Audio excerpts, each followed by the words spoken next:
Alright, so you might be a advanced home user, or you might be a small business that needs some more security for your business and for guests and clients that show up.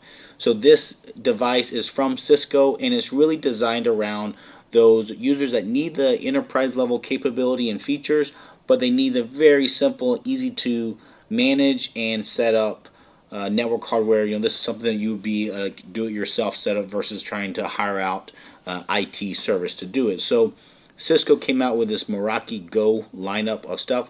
This is their Firewall Plus setup. So it's a router and firewall. And what that allows you to do is set up VPN service or other kind of filtering of content or limiting users of what they can and can't do, what they can access. So it gives you a lot of those capabilities. I'll go through and set this up and show you. Supposedly it can take as little as 10 minutes to set up. We'll find out. I have not set this up yet, so I will be truly a green thumb here of opening it up and trying to set it up here on my home network. So let's go through that on the computer. I'll show you step by step how I do it, as well as kind of why you might want this on your network. What does it provide? What are the features that it can do for you? So let's kind of open it up and see what's in the box. Now, speaking of the box, it looks pretty unassuming. It's a not very well colored box. You have a little white section here. Otherwise, it's just a plain cardboard. And from my experience, I've had many consumer grade products. Some are prosumer grade stuff, but they all come in that fancy shiny box with all those pictures and descriptions. Enterprise level stuff typically does not. It's a fairly boring box. It's not something you go pick up at a shelf at a store based off the way the box looks. So let's open it up here and just see what's in there.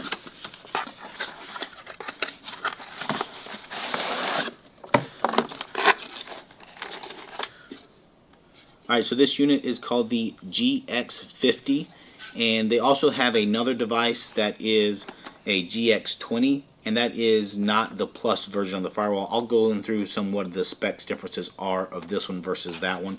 But on the back here, you can see you have your WAN port, your Internet 1 port, and then you have 4 local area network ports, and you have power, and you have a USB port.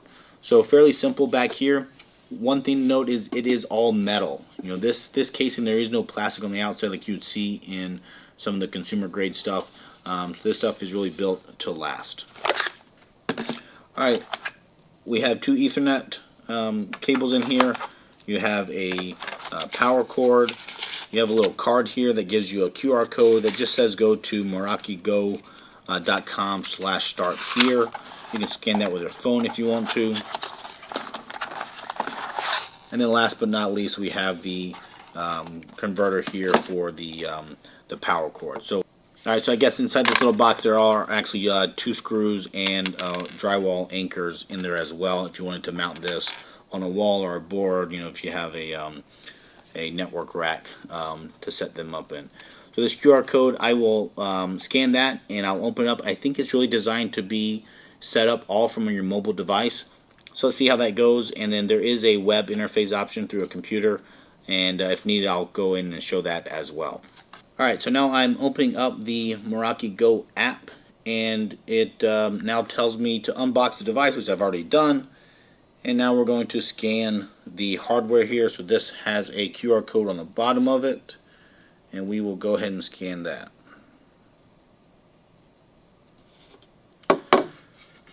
Alright, so now we can name this device. Alright, so now it's ready to plug in, so let's go ahead and do that. Alright, so now it's plugged into both power and Ethernet, so the WAN port I have going to my modem. This light was changing colors a couple times. It was green. Now it's a blinking white, it appears. So I'll see what those instructions actually mean. Alright, so looking online real fast, the flashing white is a firmware upgrade, so that means obviously this automatically hooked up to the internet through my modem, and then it found a firmware update, so it's going ahead and doing that right now. And that is where your hardware is doing that. Alright, so we'll keep going while it's doing the firmware update, but let's set up some of these alerts so we can get an email or push notification on the phone on this app if the hardware is offline, which is kind of a nice feature. You know, if it's not, if my internet goes down and I'm not home, it will let me know. You can also set usage limits. So, you know, if you have a data usage requirement that you want to maintain it, you can set that limit. And then you can also get some email notifications when you get guest traffic stats. So what's really cool about this device is, let's say you have clients come in or guests come in, you can see stats of where they go, how long they stay on.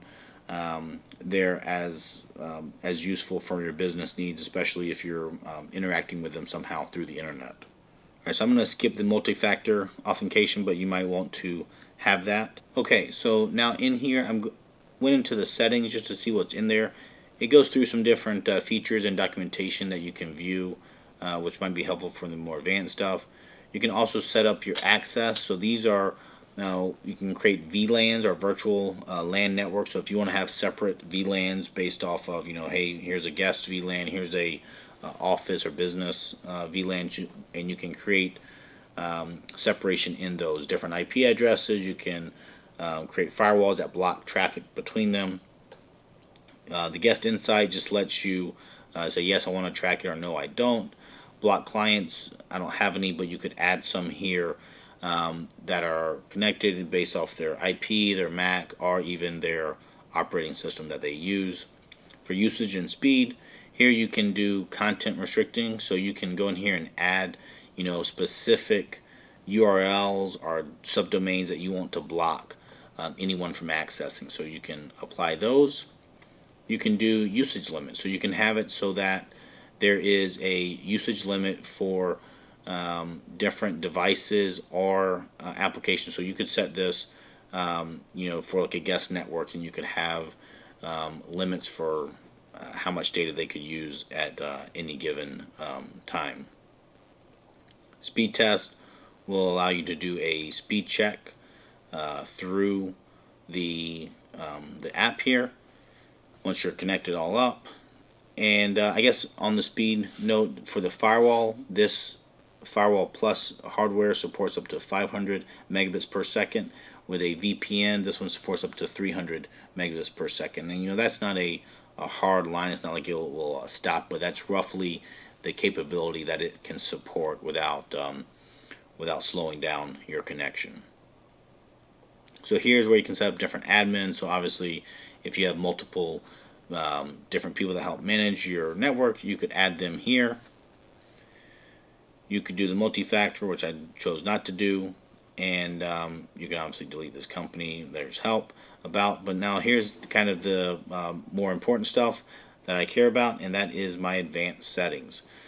Alright, so since this is part of a multiple device Meraki Go setup, you know, they have Wi-Fi access points or Wi-Fi routers that you can purchase, and then you could have a this would control all of that hardware together as a seamless device. So this wireless address translation mode would be for affecting that. Since this does not have Wi-Fi built in, this wireless address translation mode does not actually do anything for you with just this one device. Stealth mode just lets you deactivate the status LED. You know, that's kind of minor thing there. Software updates, you can obviously set when do they check for the software updates and apply them. You would do whatever makes most sense for you there. Mesh settings, if you wanted to have their Meraki Go devices automatically mesh together, you would leave this enabled. If you wanted to disable it for some reason, you obviously could. There's a local password. Client VPN, this would allow access for a client VPN to talk. So this is where you would type in one, you'd turn it on, and then two, you would do the shared secret between them for that handshake to occur. Local network addressing, this is where you know, I see my two VLANs I have set up. I have the default one, and for each of these you can set up the unique ID and IP address, as well as rules for each of these VLANs here. So you can see, you know, for these I have no one connected to either of these, but if I did, you could see how that was laid out here. Alright, and then last is port forwarding. So this obviously might be useful for someone if they need to do port forwarding for any ports. this would be the ability to select each one based off what port and what IP address you need to go to. So that's how you set that up there. Alright, so I plugged in that router firewall plus directly over there to my setup, and then it got connected. I actually had it hooked up through something else here, and that didn't work. If you look at the topology for these firewalls, really you want it to be the first thing after the modem. And in fact, if you look in here, so what I did is I'm all on the same network here, and this computer is as well. So with it being kind of a cloud setup, once I did the app and I scanned this QR code, it associated that hardware with my account, and once it connected, it actually adds that hardware to your user. So then I can go online in a web browser on my computer now, which is really my preferred way for setup. I certainly wouldn't want to have to type in port forwarding stuff or other things like that on the phone. I'd much rather do it on a computer. So my suggestion would be to go in there, and once you scan the QR and get it added to your account, I personally would set it up with a web browser on a computer. And so you can just go to the Meraki-Go.com and do login, and then this will show up here. And so if I go here to the hardware, it gives you the legend of what the LED colors mean. And you can see here, orange is when it first came up, and you can see it says, it's powered on, starting up. You have the rainbow one that is trying to connect, blinking white for the update, and then right now it's solid white on my router. Alright, plug-in instructions is pretty worthless. It tells you to plug it in, but topology is what I was talking about a second ago, where really it's saying, hey, for this security gateway, you want ISP modem to be first, and then the security gateway, and then any kind of switch or multiplier that you have for extra ports, and then GR, which is their access point. That's the order in which they recommend it to go. And any networks or VLANs that you want to have throughout your entire network would be controlled by this security gateway device. So that's what you would do here. And so a point on that is, for your modem, a lot of modems nowadays are really kind of gateways, which means they're both a modem and a router. And what you want to do is turn off that routing feature of the gateway if possible, to take away the network address translation, or the NAT feature. So it's just in bridge mode and passing through all of the inbound traffic, unfiltered, no firewall, any of that kind of stuff, directly to this hardware that we're setting up today. That's how you want it to set up. You might have to contact your ISP to figure out how to do that exactly. So going back into here, these are the same information that you get on your phone app, but it's just easier to mess with and set up on a computer. So you can go here in the settings. It's all the same settings. I don't think there's anything different there, including the advanced settings, but it's just a matter of you get easier ability to type things in or set them up on the computer. Alright, so just looking at the features real fast, I'm not going to go into how to set up every single one, because obviously everyone has a little bit different needs. But just looking at the comparison here to the regular router firewall versus the plus version that I'm showing here today, basically, the plus version adds the VPN remote work setup. It does also have more throughput, so you can see here it goes from 250 up to 500 megabits per second for the firewall throughput. It's client VPN supported, and then obviously it's the same, one WAN port, 4 LAN ports, 1 USB port. Interestingly, it doesn't support the PoE that the non-plus does, and then it's bigger in size and weight, and then it actually has a lower power supply. There is some documentation online you can find that goes through stuff. It tells you about these LED lights. A lot of this stuff is also in the app underneath the documentation options as well. But this stuff is in here. It is all well documented with step-by-step instructions for a lot of stuff. I do want to cover the one kind of feature that I had mentioned before, is guest insights. And this gives you an idea of what it is. Obviously, it's hard for me to show without having a lot of guests walking by. But this is the type of stuff that you can see And what's really neat with it is that the person does not even have to connect to your Wi-Fi network or even visit your store to get logged here. So in the EU, they actually block this, um, so it's disabled. But here in North America, you can have this on, and if someone walks by with a smart device that has Wi-Fi, it catches this network that you've set up, then you can see when busy times are, if people come back. And so, really it's just a generic data of what days people come, and then it logs them as either a visitor or a passerby, depending on how long they dwelled and stayed connected, or in range of the network.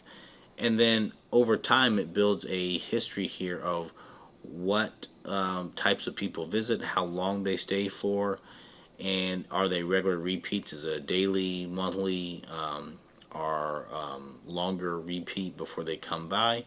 And how many of your visitors are new clients versus returning clients? So that's kind of a neat feature that it provides, and this is something that maybe a lot of people don't think about, that their network setup can actually provide as this business insight of their customers. So that's kind of some cool stuff I wanted to show there.